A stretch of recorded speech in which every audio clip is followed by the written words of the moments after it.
is nominally, ceremonially Catholic. They'll get married and be buried. Christian, I like to say. Yeah. They'll do their ceremonies there, but they're just not Sunday people. Sure.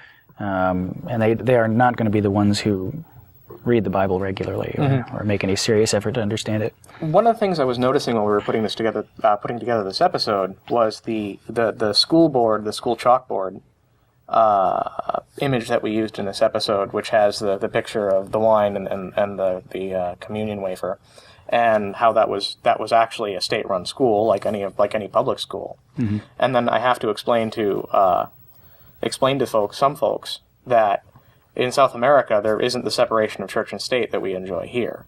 Absolutely, and some of our callers had alluded to that as well, that there isn't a separation between church and state. There are private schools that may be Catholic-run schools or fundamentalist evangelical-run schools. I think our caller Josh had alluded to that, having gone to a public school and then having gone to an evangelical education, primary school.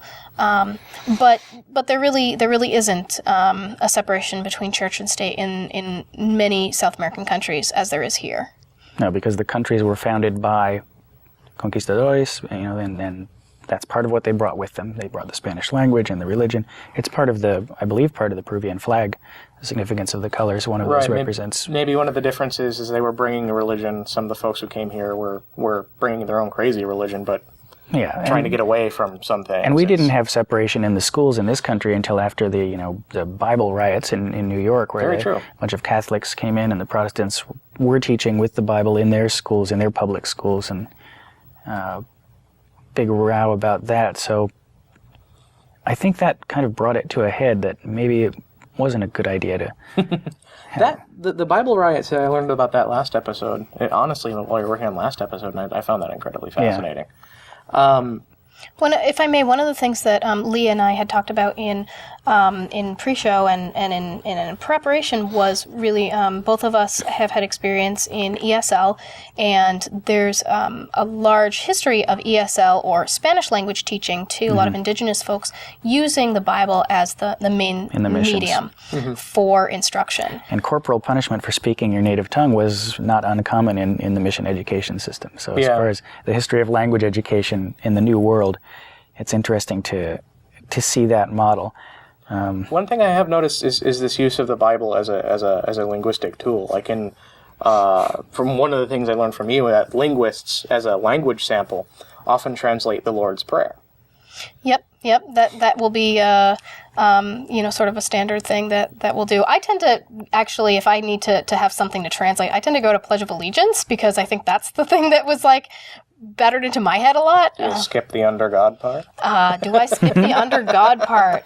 Well, as a descriptive linguist, I would say that that I would go with the corpus that is available to me, and since it is in common parlance, then I know that you're ribbing at me a little bit. The missionaries, were leaders in studying strange foreign languages, and they still do a heck of a job, along with especially the Mormons. Great language training programs to spread their message, and that's part of why, of course, Christianity is the dominant religion of the planet. Is the economic empire, obviously, and the communications, modern communications, unprecedented, but also this effort to translate this book into all these languages and look at the witness publications. It's a powerful machine, and anything with that level of marketing is going to find some kind of foothold. I'll be honest with you, there were some languages I only learned about because there were chick tracts in that language. I had no idea until I saw it. And then I would hit Wikipedia and, what is this about? And I would learn so much. Mm-hmm. And finally, this is our first dip into other languages for the Ask an Atheist show. This is something that the producers, we feel this was a real success. We got some great phone calls. It looked like a really good show. I'll have to fill you in on everything that happened. What I caught was pretty good. I'm not completely ignorant, but only mostly ignorant.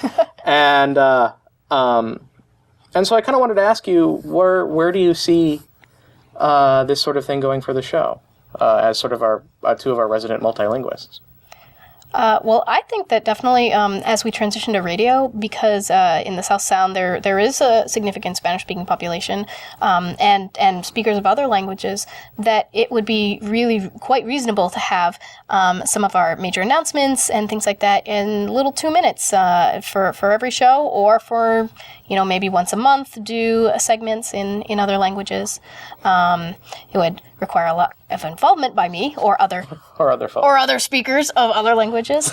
But I think that I'm really looking forward to what kind of feedback we get through our comments and through emails to see how it went over. Hopefully won't be too critical of our of our Spanish. Well, I will say I've already received one email. Apparently I misspelled the banner on the webpage. Oh. Oops. Sorry. I'll fix that as soon as I can. It should be fixed by the time this goes live. So. Oh, well before this goes live. Yeah, that's true. Anything to add to that, or sum it up for everybody again?